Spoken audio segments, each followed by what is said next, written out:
On today's Daily Slab, we're going to be looking at a weird trend in the Michael Porter Jr. market, some crazy quarterback sales from one specific team, and we are going to be checking out the Diamondbacks because they are one of the hottest teams in baseball, and they've got a couple big reasons why. So sit back, relax, and enjoy today's Daily Slab.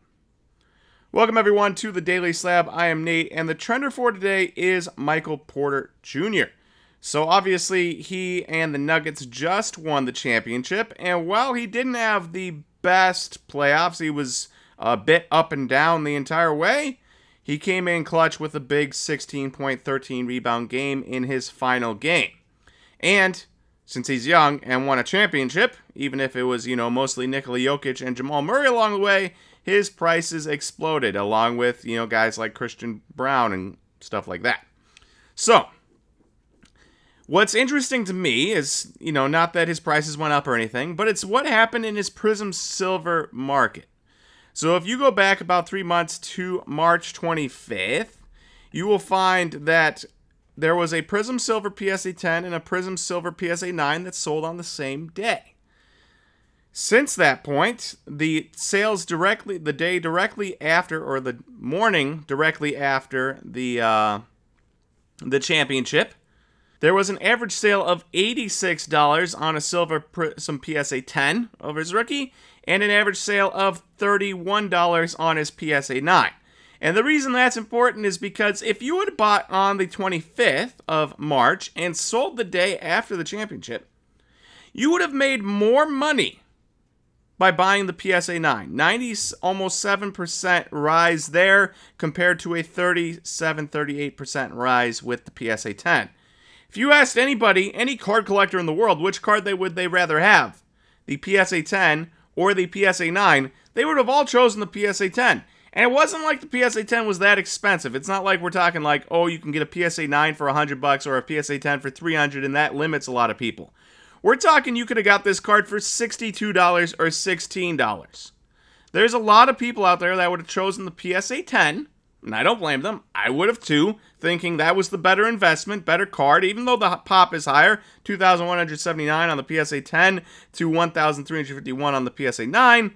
I would have said, well, PSA 10, better investment. Better investment. And yet, at least for this one example, on this one day, the PSA 9, right after the championship, did better in that time span. So, pretty crazy, unexpected, but if you are on a budget, there is still ways to make wins.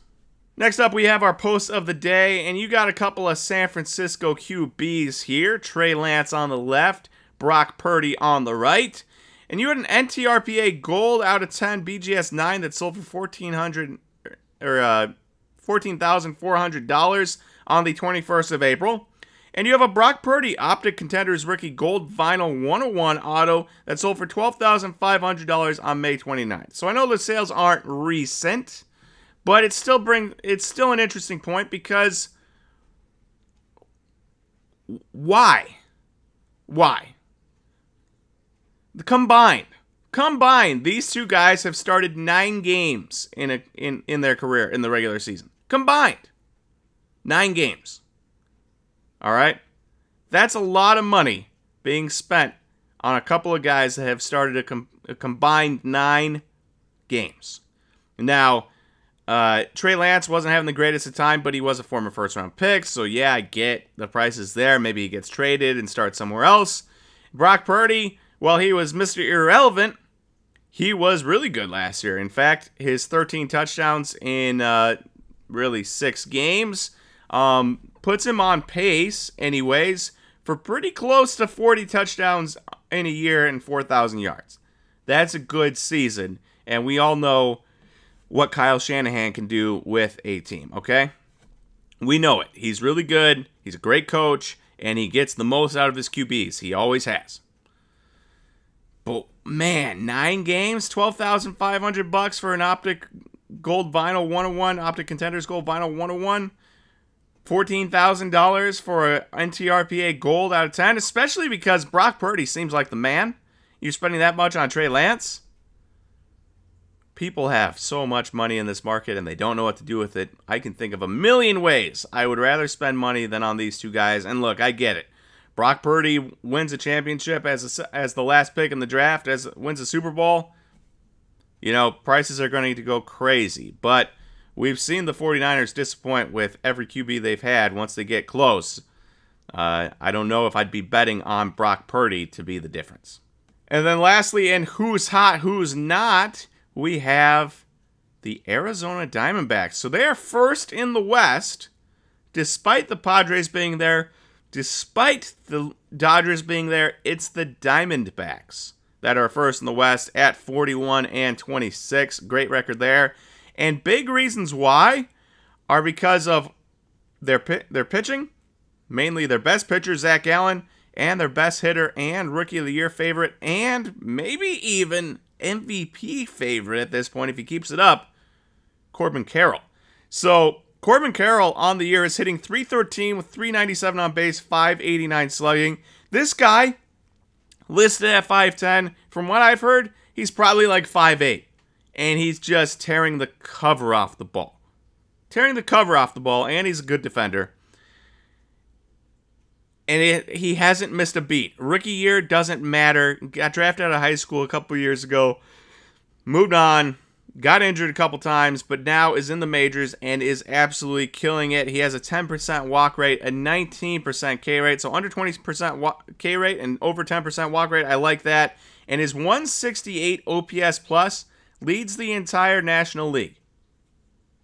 He's a rookie. And he leads the National League in OPS plus, where 100 is league average. Every point above that is 1% better than league average. So he's 68% better than the league average hitter. He leads the entire National League in that stat.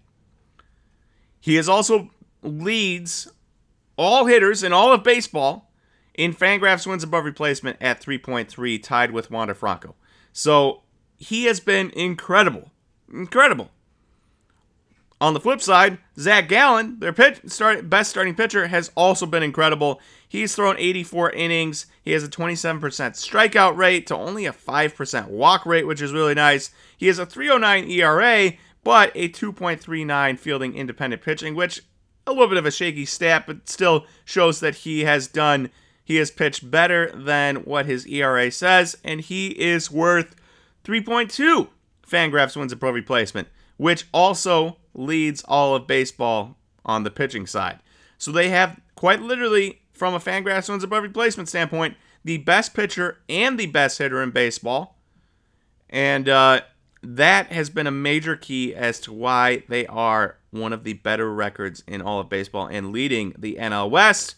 And I thought it was pretty cool. I found a card. So 2023 Topps Dynamic Duels Auto, orange, numbered to 5. That sold for $463. We'll be curious to see what cards like this go for, because obviously you have a guy who's going. One is his rookie card, Corbin Carroll, and two, if they win a Cy Young and a Rookie of the Year, or a Cy Young, Rookie of the Year, and MVP in the same season, or at the very least are the two best players on a Diamondbacks playoff team. You know, what will a card like this go for? Because I am super curious. If it is, in fact, if they both win hardware at the end of the year, and you have a card from the year they both won hardware, and it's a rookie card of Corbin Carroll, on the same card, dual auto, I mean, $460 might be cheap. So I will be keeping track of this as the year goes on, and see if they win some hardware, and see what this card goes for next, because this could be one of those, like, Diamondbacks fans have to have it type of cards. All right, one last thing. Today is the 15th of June, which means the SGC submission for the 15th has gone out. But we have the 30th coming up, and you can get your SGC submissions in for that. Remember, the National is coming up, and if you want your cards back, sent in and gotten back quick, you are going to want to get those in probably on the 30th, because I don't think the 15th will be enough of July will be enough time to get them back by the time the National starts on like the 23rd. So plan ahead if you can. Go to SlabStox.com/grading if you are looking to get your cards graded, so be sold at the National. I would suggest getting them in on the 30th.